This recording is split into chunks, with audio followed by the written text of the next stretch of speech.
Hi friends, అందరికీ నమస్కారం. అంజలి కథలకి స్వాగతం. అఖండ జాతకుడు 3వ భాగం విందాం. అది అద్దాల గది. కీపాలుడు బంగారు మంచం మీద కూర్చొని ఉన్నాడు. విశాలమైన దేహం, తెల్లటి పట్టు వస్త్రాలలో పగడాల ఆభరణాలతో టీవీగా ఉన్నాడు. రాసుందరి మంజీరను చూసి పిలిచాడు. మంజీర భయపడుతూ ద్వారం దగ్గరే ఆగిపోయింది. వెనక తలుపు మూసుకుపోయింది. కీపాలుడు మంగళసూత్రాలతో ఆమె దగ్గరికి వచ్చాడు. నన్ను ఏమీ చేయకు, విడిచిపెట్టు, మంజీర ఏడ్చింది. కీపాలుడు కోరిన కన్నె పోవటమా? అసంభవం. ఈ రాత్రి మా భార్యవై అమర సుఖాలు అనుభవించు. కీపాలుడు మంగళసూత్రం కట్టబోయాడు. ప్రతాపు కనిపించకుండా మంజీర వెనక ఉన్నాడు. ప్రతాపు ఆ మంగళసూత్రాన్ని లాక్కున్నాడు. మంగళసూత్రం అలా గాలిలో నిలబడటం కీపాలుడికి ఆశ్చర్యం వేసింది. అందుకోవటానికి ముందుకు వచ్చాడు. ప్రతాపు ముందుకు పోయాడు. కీపాలుణ్ణి గదంతా పరుగులు తీయించాడు. కీపాలుడికి మతిపోయింది. ఆయాసం వేసి వెండి కుర్చీలో కూర్చొని మధురసం అందుకున్నాడు. ప్రతాప్ దానిని క్రిందకు తోసేశాడు. ఏమిటిదంతా? కీపాలుడు అరిచాడు మంజీరపై. ఏమో, నాకేం తెలుసు అంది ఆమె. కీపాలుడికి ఇది కొత్త అనుభవం. కొద్దిగా కంగారు కూడా వచ్చింది. తిరిగి మంచం మీద పడుకున్నాడు. ప్రతాపు మంచం కింద కూర్చొని కదపసాగాడు. కీపాలుడు మంచం కదలటంతో మరింత కంగారు పడ్డాడు. లేచి గుమ్మం దగ్గరికి వెళ్ళి తలుపు కొట్టాడు. రాతి సైనికులు 2 వచ్చారు. గురూజీ నమ్మరండి. కాసేపట్లో సిరాజు వచ్చాడు. సిరాజుకి పెద్ద గడ్డం, మెడలో రకరకాల రుద్రాక్షలు ఉన్నాయి. కీపాలుడి గురువు అతడు. సిరాజు ఆశీస్సులు లేకుండా ఏ పని చేయడు. జరిగిన సంగతులు సిరాజుతో చెప్పాడు. సిరాజు గదంతా పరిశీలించాడు. మంజీరని చిన్న అద్దం తీసి చూశాడు. ఈ పిల్లతో ఏదో గాలి వచ్చి ఉంటుంది ప్రభు. పొద్దుటే పూజ చేసి ఆ గాలిని తొలగించి వేస్తాను. కీపాలుడు మాట్లాడలేదు. ఈ పిల్లని సింహాలకి వేసేస్తారా? పెళ్లి కాకుండానా? అలా ఎప్పుడైనా జరిగిందా? ఈ రాత్రికి కాకపోతే రేపు రాత్రి ఉదయాన్నే గాలి తొలగించండి. సిరాజు ఆమెను తీసుకుని నడిచాడు. ప్రతాపు మొదటి గండం గడిచినందుకు సంతోషించి ఆమె వెంట వెళ్ళాడు. కీపాలుడు ఉదయాన దర్బార్కి నడుస్తూ మెట్ల దగ్గర ఉన్న సింహపురికేసి చూశాడు. 4 సింహాలు గాండ్రిస్తూ తిరుగుతున్నాయి. మీకు ఆహారం పడలేదు అవునా అనుకుంటూ దర్బారుకు వెళ్ళి సింహాసనం అలంకరించాడు. పెద్ద రాయి వచ్చి కీపాలుడి ముందు ఆగింది. దానిమీద రాణా, కిరణ్, స్వరూపు ఉన్నారు. మీకు రాతియోగం పట్టబోతుందిరా. కీపాలుడు నవ్వి వారి దగ్గరకు వచ్చాడు. పారిపోవటానికి ప్రయత్నించారు కానీ కాళ్ళు రాలేదు. కీపాలుడు వారిని కూడా రాతి మనుషులుగా మార్చివేశాడు. కీపాలుడు అక్కడక్కడ కొన్ని రాళ్లు పాతించాడు. వాటి మీద ఎవరైనా కూర్చుంటే అవి కీపాలుడి దగ్గరికి ఎగిరి వస్తాయి. కీపాలుడు వారిని రాతి మనుషుల కింద మార్చివేస్తాడు. జరిగిందానికి విచారించడం మినహా ఆ 3 అన్నదమ్ములు ఏం చేయలేకపోయారు. కీపాలుడి కొలువులో ఉన్నారు. ఉదయాన్నే సిరాజు ఏవో ధూపాలు, పూజలు చేసి మంజీర చేతికి తెల్లటి కంకణం కట్టాడు. మంజీర రాతి మనిషి తెచ్చిన భోజనం చేసి సుఖంగా నిద్రపోయింది. ఆమెకిప్పుడు భయం లేదు. ప్రతాప్ రక్షిస్తాడని నమ్మకం కుదిరింది. ఆమె నిద్రపోతోందని ప్రతాపు కీపాలుడి మందిర విశేషాలు చూడటానికి బయలుదేరాడు. ఒకచోట 3 అన్నలు కనిపించారు. ఎవరూ లేరని ప్రతాప్ నిజరూపంతో వారి ముందుకు వచ్చాడు. అలా అయిపోయారేమిటి? ఏం జరిగింది? వాళ్ళు జరిగిందంతా చెప్పారు. ఇక్కడికి ఎలా వచ్చావు ప్రతాపు? కీపాలుడు నిన్ను మంజీరిని చంపేయలేదా? కిరణ్ అడిగాడు. వాడిని సంహరించడానికే ఇక్కడికి వచ్చాను. ఎవరో రావటం చూసి ఇప్పుడే వస్తాను అని అన్నయ్యలకు చెప్పి స్తంభం వెనక్కిపోయి కనిపించకుండా నుంచున్నాడు. ప్రతాప్ కూడా రాతి మనిషి అయిపోతే బాగుండున్రా అన్నాడు ఈర్ష్యగా స్వరూప్. మిగతా వారు కూడా అదే అభిప్రాయంలో ఉన్నారు. తమ్ముణ్ణి చూడగానే వారికేం ఆనందం కలగలేదు. తమలా ఎందుకు కాలేదని బాధపడ్డారు. రాత్రి కాగానే మంజీరను రాతి స్త్రీ కిపాలుడి గదిలోకి పంపించింది. మంజీర ధైర్యంగా సింహాసనంపై కూర్చుంది. కిపాలుడు గదిలోకి వస్తూ, ఎంత పొగరే నీకు, మా ఆసనంపైనే కూర్చుంటావా, లే ముందు, కోపంతో మండిపడ్డాడు. లేవకపోతే మంజీర సవాల్గా నవ్వింది. కిపాలుడు ఆమెను కాలితో గెంటబోయాడు. ప్రతాపు కిపాలుడిని కాలితో గెంటాడు. కిపాలుడు క్రింద పడ్డాడు. దెబ్బ తగలకపోయినా అవమానంతో లేవలేకపోయాడు. నేను లేవదీయనా? మంజరి దగ్గరకు వచ్చింది. నువ్వు మనిషివా లేక రాక్షసివా? అనుమానంగా అడిగాడు. ఎలా కనిపిస్తున్నాను? కిపాలుడు లేచి మంగళసూత్రం కట్టబోయాడు. ప్రతాప్ దాన్ని లాగి కిటికీలో నుంచి బయటికి విసిరేశాడు. కిపాలుడి ఆగ్రహం అవధులు దాటిపోయింది. సిరాజుని పిలిచి, నీ పూజల వలన ఫలితం ఏమిటయ్యా? దాని పొగరేం తగ్గలేదు, కోపంగా అడిగాడు. సిరాజు ఆ కోపానికి సమాధానం చెప్పలేకపోయాడు. చేతగాకపోతే చేతగాదని చెప్పు. ప్రభు, ఒక్క అవకాశం ఇవ్వండి, చిలకలా అప్పగిస్తాను రేపు, సిరాజు బ్రతిమిలాడాడు. మంజీర అందానికి కిపాలుడు దాసుడైపోయాడు. అంచేత అంగీకరించాడు. సిరాజు ఆమెను తీసుకుని వెళ్ళిపోయాడు. దర్బారులో అందరూ ఈ వార్త ప్రముఖంగా చెప్పుకుంటున్నారు. ఏ స్త్రీ రెండవసారి కిపాలుడి గదిలో అడుగు వేయలేదు. కొత్త యువతుల కోసం అన్వేషణ కూడా ఆగిపోయింది. మూడో రాత్రి మంజీర కిపాలుడి గదిలోకి వచ్చింది. నువ్వు అదృష్టవంతురాలివి, మూడో రాత్రి ఇప్పటిదాకా ఏ స్త్రీ రాలేదు అన్నాడు కిపాలుడు. ఎన్ని రాత్రులైనా వస్తాను, మంజీర నవ్వింది. ఏమిటి నీ ధైర్యం? కిపాలుడు కత్తి విసిరాడు. ప్రతాప్ దాన్ని పట్టుకున్నాడు. కత్తి ఆమెకు దగ్గరికి రాగానే ఆగిపోవటం చూసి కిపాలుడు విస్మయపడ్డాడు. నీ కత్తులు నన్నేం చేయలేవు. ఆమె మహిమాన్వితురాలుగా కనిపించింది. కిపాలుడు, నీకేం కావాలో చెప్పు, ఇస్తాను. నన్ను పెళ్లి చేసుకో, నిన్ను మహారాణిని చేస్తాను అన్నాడు. ప్రతాపు ఆమె చెవిలో ఏదో చెప్పాడు. అడుగు, సందేహించకు, కిపాలుడు అడిగాడు. తిరిగిపోవు కదా? నీకా భయం అక్కర్లేదు. ఎర్ర నెమల్ని తెచ్చిన వారినే నేను పెళ్లి చేసుకుంటానని శపథం చేశాను. నువ్వు ఎర్ర నెమల్ని ఇస్తే. కిపాలుడు భయంగా చూశాడు. ఎర్ర నెమలా? అది ఎందుకు? ఏం చేసుకుంటావు? నీకదంతా అనవసరం. ఎర్ర నెమల్ని తెచ్చి ఇయ్యగలవా? ఎర్ర నెమలిలో కిపాలుడి ప్రాణం ఉంది. ప్రాణాల్ని అందులో దాచాడు. ఆ ఎర్ర నెమల్ని చాలా భద్రంగా చూసుకుంటున్నాడు.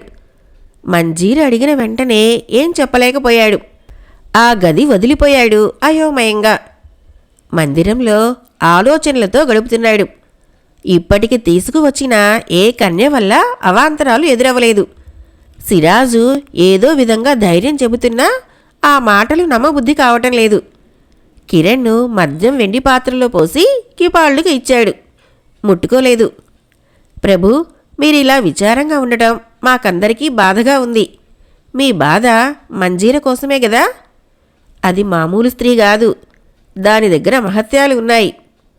ఉత్తది ప్రభు, అది మా తమ్ముడి వల్ల అలా ఉంది. మా తమ్ముడే అసలు కారణం. వాడెవడు చెప్పు? నాకు మంజీర కావాలి. మా ముగ్గురికి రాతి యోగం తప్పిస్తానంటే చెబుతాను. అలాగే. వాడు ఇక్కడే ఉంటున్నాడు. నాకు తెలియకుండా నా కోటలో. కిపాలుడు నివ్వెరపోయాడు. మీకు చూపిస్తాను. మీరు అన్నమాట నిలబెట్టుకోవాలి. తప్పకుండా. వాణ్ణి ఖండఖండాలుగా నరికివేస్తాను. మంజీరని ఇన్నాళ్ళు నాకు కాకుండా చేస్తున్నాడు. నేను తీసుకువస్తాను. కిరణ్ బయటికి వెళ్ళిపోయాడు. స్వరూప్ని రాణాని పిలిచి జరిగింది చెప్పాడు. ప్రతాప్ని బలి ఇచ్చి తాము బయటపడటం వారికి కన్నుల పండుగగా ఉంది. కిరణ్ని మెచ్చుకున్నారు. ముగ్గురు ప్రతాప్ కోసం వెతకసాగారు. ఏకాంతంగా ఉంటే తమ్ముడు వస్తాడని కోట చివరి తోటలో కూర్చున్నారు. ప్రతాప్ కాసేపటికి వారి దగ్గరికి వచ్చాడు. కిపాలుణ్ణి చంపే మార్గం కనిపెట్టాను, కిరణ్ గొప్పగా అన్నాడు. ఎలా? ప్రతాప్ దానికోసమే చూస్తున్నాడు. రహస్యం అది. ఇక్కడ ఎవరైనా వినవచ్చు. నా గదికి పోయి మాట్లాడుకుందాం. ముగ్గురు ప్రతాప్ని తీసుకుని కోట వెనక వైపు గదిలోకి నడిచారు. ప్రతాప్ని గదిలో పెట్టి రాణాకి స్వరూప్కి సైగ చేసి కిరణ్ ఇప్పుడే వస్తాను అంటూ కిపాలుడి దగ్గరికి పరిగెత్తాడు. ప్రభు, త్వరగా రావాలి, మా తమ్ముడు దొరికాడు. కీపాలుడు కత్తి తీసుకుని వచ్చేశాడు. రాణా, స్వరూపు తమ్ముణ్ణి గదిలో పెట్టి తాళం వేసి కాపలాగా బయట నిలబడ్డారు. కీపాలుణ్ణి చూసి తాళం తీశారు. ఏడీవాడు కత్తి ఊపుతూ గదిలోకి వచ్చాడు. ప్రతాప్ వారి పన్నాగం అర్థం చేసుకుని కనిపించకుండా పోయాడు. ప్రతాప్ లేకపోవటం ముగ్గురికి మతిపోయింది. ఇక్కడే ఉండాలి అంటూ గది అంతా వెతికారు. పారిపోవటానికి ఆస్కారం లేదు. ఆ గది మొత్తానికి ఒకటే తలుపు. ఎలా మాయమవగలడు? ఎక్కడా నీ తమ్ముడు? పారిపోయాడేమోనండి. కిరణ్ నీళ్లు నమిలాడు. గదిలో బంధించాక ఎక్కడికి పోతాడు? అంటే మీరు నాటకాలు ఆడుతున్నారన్నమాట. నన్ను మభ్యపెట్టాలని చూస్తున్నారు. కీపాలుడు గర్జించాడు. కిరణ్ మరో అవకాశం ఇవ్వమని బ్రతిమలాడాడు. చాలే నిర్వాకం. కీపాలుడు భటుల్ని పిలిచి గొయ్యి తీసి పీక దాకా వీరిని కప్పెట్టండి. అదే వీరికి తగిన శిక్ష అని చెప్పాడు. కీపాలుడు అక్కడి నుంచి నేరుగా మంజీర దగ్గరికి వెళ్ళాడు. మంజీర అతన్ని చూసి లేచి కూర్చుంది. ఎర్ర నెమలి మీద ఎందుకు మోజు? కీపాలుడు అడిగాడు. కావాలనిపించింది. అది తప్ప ఏదైనా కోరుకో. అవసరం లేదు. నా ప్రాణాలతో చెలగాటం ఆడుకోలేను. ఎర్ర నెమల్ని నీకు ఇచ్చేది లేదు. మిగతావి ఏదైనా కోరుకుని నా రాణివికా, లేకపోతే నిన్ను సింహాలకి పడేస్తాను. కీపాలుడు బెదిరించి వెళ్ళిపోయాడు. మంజీర ఆలోచిస్తూ కూర్చుంది. ప్రతాప్ వచ్చి కూర్చున్నాడు. అలా ఉన్నావేం? కీపాలుడి బెదిరింపు చెప్పింది. ప్రతాప్కి కీపాలుడు అన్నంత పని చేస్తాడని తెలుసు. అసలే విసిగిపోయి ఉన్నాడు. దేనికైనా తెగించగలడు. ఎర్రనమల్ని ఒకసారి చూస్తానని చెప్పు. పెళ్లికి అంగీకరిస్తానని చెప్పు. మిగతావి నేను చూసుకుంటాను. మనం ఇంకా ఎన్నాళ్ళుండాలిక్కడ? అక్కడ మా వాళ్ళేం భయపడుతున్నారు? నాకేం తోచకుండా ఉంది. ఎర్రనమలి అందుకుంటే మన ప్రయాణం. నా గురించి మీరు చాలా కష్టపడుతున్నారు. ఇందులో నా పని ఉందిగా. మీరు సాయం చేయకపోతే నేను ఈ పాటికి ఎక్కడ ఉండేదానినో. అందరిలాగే నా బ్రతుకు తెల్లవారేది. ఆపద తప్పింది కదా. ఇప్పుడు విచారించడం దేనికి? మనం మీకు ఆలస్యం చేయడానికి వీల్లేదు. వెంటనే పోయి కీపాలుడికి చెప్పు అన్నాడు. నాకు భయం బాబు, ఒంటరిగా వెళ్ళటానికి. నీ వెనక నేను ఉంటాను కదా అన్నాడు. మంజీర గది నుంచి బయటికి వచ్చింది. ప్రతాప్ అదృశ్యంగా ఆమె వెనక ఉన్నాడు. మంజీర తచ్చాడటం చూసి రాతి మనిషి దగ్గరికి వచ్చి ఏం కావాలి అని అడిగాడు. మంజీరకి కీపాలుడు ఎక్కడ ఉంటాడో తెలియదు. ప్రభువును కలుసుకోవాలి అంది. రాతి మనిషి రా అంటూ ఆమెను 2 భవనాలు తిప్పి ఓ గది ముందు ఆపి ఇక్కడే ఉంటాడు, చెప్పి వస్తాను అని వెళ్ళాడు. కీపాలుడు మద్యం సేవిస్తున్నాడు. రాతి మనిషి చెప్పింది విని మంజీర తనంతట తాను రావటం ఆనందం కలిగించింది. ప్రవేశపెట్టు. మంజీర వచ్చి సింహాసనం అలంకరించింది. కీపాలుణ్ణి చూసి మధురంగా నవ్వింది. కీపాలుడు దానికే పరవశించిపోయాడు. ఎర్రనెమలి నాకేం అక్కర్లేదు. ఒకసారి చూడనివ్వు చాలు. ఈ రాత్రే నిన్ను పెళ్లి చేసుకుంటాను. చప్పట్లు కొట్టాడు కీపాలుడు. అతడి బాధ తొలగిపోయింది. ఎంత మధుర వార్త చెప్పావు రాణి, ఇప్పుడే చూపిస్తాన్రా. కీపాలుడు పక్క గదిలోకి వెళ్ళాడు. మంజీర అనుసరించింది. ప్రతాప్ ఆమె వెంటే ఉన్నాడు. ఆ గది అంతా చీకటి, ఏం కనిపించడం లేదు. కీపాలుడు గోడ మీది మీట నొక్కాడు. గదంతా వెలుగు. మధ్యలో తెల్లగా బంతిలా ఉంది. దాని పక్కనే చతురస్రంగా పెద్ద పొయ్యి ఉంది. బగబగా మండుతోంది. కీపాలుడు తెల్ల బంతి తలుపు తెరిచాడు. అందులో 2 చిన్న చిన్న పీటలు ఉన్నాయి. కీపాలుడు ఓ దానిలో కూర్చున్నాడు. మంజీర రెండో దానిలో కూర్చుంది. ప్రతాప్ ఆమె ఒడిలో కూర్చున్నాడు. మంజీరకి భారంగా ఉంది. ఏమిటలా బాధపడుతున్నావు? కీపాలుడు అడిగాడు. ఏం లేదు. కీపాలుడు తలుపు మూశాడు. లోపల 3 నెమలి బొమ్మలు ఉన్నాయి. కీపాలుడు వాటిని చిత్ర విచిత్రంగా తిప్పాడు. బంతి కదిలి మంటలో పడింది. వేగంగా ప్రయాణించసాగింది. బంతికి ఉన్న చిన్న అద్దంలో చూడసాగింది మంజీర. మంటలు కనిపిస్తున్నాయి అంతే. నెమ్మదిగా బంతి ఆగింది. అక్కడ 7 జలపాతాలున్నాయి. హోరు వచ్చేలా ప్రవహిస్తున్నాయి. బంతి ఓ జలపాతం మీద నుంచి మరో జలపాతం మీదకి ఉరికింది. బంతి తెల్లటి హంసలా మారిపోయింది. నీటిలో వేగంగా ముందుకు పోసాగింది. మంజీరకి, ప్రతాప్కి ఎంతో విభ్రాంతిగా ఉంది. హంస ఒక దీవిలో ఆగింది. అక్కడ ఒక వేప చెట్టు ఉంది. దానిమీద 2 గుడ్లగూబలు ఉన్నాయి. హంస సంకేత భాషలో అరిచింది. 2 గుడ్లగూబలు చెట్టు దిగి వచ్చాయి. వేప చెట్టు మొదట్లో 2 తవ్వసాగాయి. పెద్ద తాళం తెచ్చి హంసకిచ్చాయి. హంస దాన్ని అందుకొని నీటిలో మునిగిపోయింది. నీటి క్రింద చిన్న మంటపం ఉంది. దానికి గాజు తలుపులు ఉన్నాయి. హంస తాళం తెరిచింది. ఎర్ర నెమలి ముచ్చటగా ఎగురుతోంది. సూర్యోదయంలోని మందారంలా మెరిసిపోతోంది. ప్రతాప్కి శరీరం పులకించింది. ఎర్ర నెమలి దగ్గరికి వెళ్ళి ముట్టుకున్నాడు. మంజీరకి దగ్గరకు వచ్చి రహస్యంగా, ఎర్ర నెమలి పెళ్లి సమయంలో దగ్గర ఉండాలని చెప్పు. ఇక్కడే వీణ్ణి సంహరిస్తే మనం బయటికి పోలేము అని చెప్పాడు. మంజీర తలూపింది. ఏమిటలా తలూపుతున్నావు? కిపాలుడు అడిగాడు. మన పెళ్ళి ఎర్ర నెమలి సమక్షంలో జరిగితే బాగుంటుంది. మంజీరకేసి ఆశ్చర్యంగా చూసి, సిరాజు లేకుండా పెళ్ళి ఎలా జరుగుతుంది?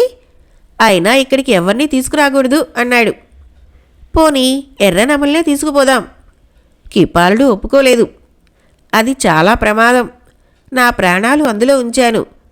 ఎవరూ రాలేని చోట భద్రంగా ఉంచాను. మీకు నా మీద ప్రేమ లేదు. రేపు ఎలాగూ సింహాలకి వేసేస్తారు. మంజీర ఏడుపు గొంతుతో అన్నది. ఛఛ, నిన్ను అలా చేస్తానా? నీ అందానికి దాసుణ్ణైపోయాను. నిన్ను పట్టపురాణిని చేసి ముద్దుగా చూసుకుంటాను. కిపాలుడు ఓదార్చాడు. అయితే ఈ ముద్దు చెల్లించండి. పెళ్ళైన వెంటనే ఎర్రనెమల్ని యథాస్థానంలో ఉంచేద్దురుగాని. మీరు నా భర్త. మీకు అపాయం కలగనిస్తానా? నన్ను నమ్ముతున్నది లేనిది ఇదే చెబుతుంది. కిపాలుడు సందిగ్ధంలో పడ్డాడు. వద్దంటే తను నమ్మటం లేదనుకుంటుంది. పెళ్లికి అంగీకరించదేమో. సరే రాణి, నీకోసం అంగీకరిస్తున్నాను. మంజీర ఎర్ర నెమల్ని అందిపుచ్చుకున్నది. ఇద్దరూ అంతఃపురానికి వచ్చారు. కిపాలుడు వెంటనే పెళ్లి ఏర్పాట్లు చేయమని సిరాజుకు పురమాయించాడు. అరగడియలో వేలాది సైనికులు పెళ్లి మంటపాన్ని ముత్యాలు, రత్నాలతో తీర్చిదిద్దారు. మంజీర పెళ్లి కూతురిగా ముస్తాబయింది. కిపాలుడు అరుదైన రత్నాలు, వైడూర్యాలు ఆమెకు బహుకరించాడు. ఎర్రనెమల్ని ఎత్తుకొని మంజీర కిపాలుడి పక్కన కూర్చున్నది. రాతి మనుషులతో సభంతా గందరగోళంగా ఉంది. సిరాజు మంత్రాలు చదువుతున్నాడు.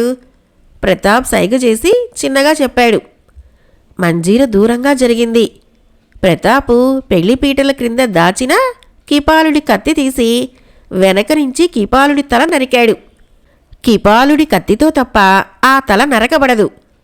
తల ఎదురుగా పడింది. అయినా మాట్లాడుతూనే ఉంది. రాతి మనుషులు హాహాకారాలు చేశారు. వన్నెలాడి, ఇంత మోసం చేస్తావా? నీ అంతు చూస్తాను. సైనికులారా, తలని మొండెం వద్దకు చేర్చండి తొందరగా, కిపాలుడు అరిచాడు. ఇద్దరు సైనికులు కిపాలుడి తలను పట్టుకున్నారు. ఆగండి, అడుగు ముందుకు వేశారా ప్రమాదం. కిపాలుడి కంటే నా దగ్గర మహిమలున్నాయి, ప్రతాప్ హెచ్చరించాడు. మనిషి కనపడకుండా మాటలు. రాతి మనుషులందరూ భయపడిపోయారు. సైనికులారా, తలని చేర్చండి, కిపాలుడు ఆదుర్దాగా అంటున్నాడు. రాతి మనుషులుగా ఇంకా ఏం బాధలు పడతారు? మిమ్మల్ని మామూలు మనుషుల్ని చేస్తాను. మీ రాజ్యాలకు పోయి సుఖంగా ఉందురుగాని. కిపాలుడి బాధల నుంచి విముక్తులు కండి. ప్రతాపు ఎర్ర నెమల్ని తీసుకొని రాతి మనుషుల్ని తాకాడు. ఎర్ర నెమలి తగలగానే మామూలు మనుషులైపోతున్నారు. దీనితో అందరికీ ఉత్సాహము, సంతోషము వేసింది. కిపాలుడు అరుస్తున్నా ఎవరూ లెక్క చేయలేదు. కిపాలుడి తల సిరాజు పాదాల దగ్గరికి ఎగురుకుంటూ వచ్చింది. గురుదేవా, ఆడదాని వల్ల నష్టం జరుగుతుందని మీరు చెబుతూనే వచ్చారు. మీ మాట విననందుకు ఫలితం అనుభవిస్తున్నాను. ఇప్పుడు విచారించి లాభం ఏమిటి? నా తల మొండానికి అతుక్కునే మార్గం లేదా? ఎర్ర నెమలి ఉండాలి. దాన్ని అంత గుడ్డిగా ఇచ్చేస్తావా? జరిగిందెందుకు? ఏదైనా మార్గం చూడండి. సిరాజు కిపాలుడి నీడలో ఎన్నో వైభోగాలు అనుభవిస్తున్నాడు. కిపాలుణ్ణి కాపాడితే తనని తాను కాపాడుకున్నట్లే. మంజీరను బంధించి పక్క గదిలో దాచివేశాడు. సిరాజు తానే నకిలీ మంజీరగా మారి ప్రతాప్ దగ్గరికి వెళ్ళాడు. ప్రతాపు రాతి మనుషులను మామూలుగా మారుస్తున్నాడు. ఆ పని పూర్తయింది. రాకుమారులు ప్రతాప్కి కృతజ్ఞతలు తెలియజేసుకుంటున్నారు. మంజీరా అతన్ని పక్క గదిలోకి తీసుకువెళ్ళింది. మన పెళ్ళి అయిపోతే బాగుంటుంది, అంతా సిద్ధంగానే ఉంది కదా. ఇలాంటి సమయంలో పెళ్ళా? ముందర నేను పోయి నాన్నగారి శిలారూపం తొలగించాలి. నన్ను కాపాడారు, సాహసంగా ఇంతదాకా రక్షించారు. నేను మిమ్మల్ని ప్రేమించాను. పెళ్లి చేసుకుని జంటగా ఇంటికి వెళ్ళాలని కోరిక. నేను తప్పకుండా పెళ్లి చేసుకుంటాను, కానీ ఇప్పుడు కాదు. మీరు కాదంటే ఇక్కడి నుంచి రాను. మంజీరా పెంకితనం ఎందుకు చేస్తుందో తెలియలేదు. ఆమెను ఎందుకు నిరాశపరచాలని అంగీకరించాడు. ఆ ఎర్రనెమలి నాకిచ్చి స్నానం చేసి రండి, పెళ్ళవగానే ఇంటికి వెళ్ళిపోదాం. ప్రతాపు ఎర్రనెమల్ని నకిలీ మంజీరకి ఇచ్చివేసి స్నానానికి నడిచాడు. నకిలీ మంజీర ఎర్రనెమలితో తొందరగా బయటపడింది. గుమ్మంలో రాణా, కిరణ్, స్వరూపు ఎదురయ్యారు. ఇదేనా ఎర్రనెమలి అంటే? చాలా బాగుంది అన్నాడు రాణా. ఎలా సంపాదించారు? స్వరూప్ అడిగాడు. ప్రతాప్ దీన్ని పట్టుకున్నాడా? వారు ముగ్గురు అసూయగా ఉన్నారు. ప్రతాప్కి తమకంటే అధికంగా కీర్తి రావటం వారికి ఇష్టం లేదు. నకిలీ మంజీరకు కూడా కంగారుగా ఉంది. వీరి వల్ల ఆలస్యం జరుగుతున్నది. ఆ ఎర్రనెమల్ని మేమే సాధించామని చెప్పాలి. అలా చెబితే నిన్ను పెళ్లి చేసుకుంటాం. మేం కాబోయే మహారాజులం. నకిలీ మంజీరకు వారి బలహీనత అర్థమైపోయింది. ముసిముసిగా నవ్వింది. ఎర్రనెమల్ని మీకే ఇస్తాను, నేను చెప్పినట్లు వింటారా? మేము సిద్ధం, ఒకే కంఠంగా అన్నారు. నకిలీ మంజీర కిపాలుడి మొండాన్ని పక్క గదిలోకి చేర్చమంది. ఎవరడిగినా ఏం మాట్లాడవద్దంది. స్వరూపు, రాణా, కిరణ్ అక్కడికి పోయి కిపాలుడి మొండాన్ని ఎత్తుకున్నారు. మామూలు రూపం పొందిన రాజకుమారులు అక్కడే ఉన్నారు. ఈ మొండాన్ని తీసుకుపోతున్నారెందుకు అని అడిగారు. కానీ ఆ ముగ్గురు నోరు విప్పలేదు. అఖండ జాతకుడు 3వ భాగం సమాప్తం. రేపు 4వ భాగము, చివరి భాగము విందాం. ఫ్రెండ్స్, నా కథలు నచ్చినట్లయితే మన ఛానల్ని తప్పకుండా సబ్స్క్రైబ్ చేయండి, లైక్ చేయండి, మీ ఫ్రెండ్స్కి షేర్ చేయండి, మంచి కామెంట్ చేయండి. Thank you.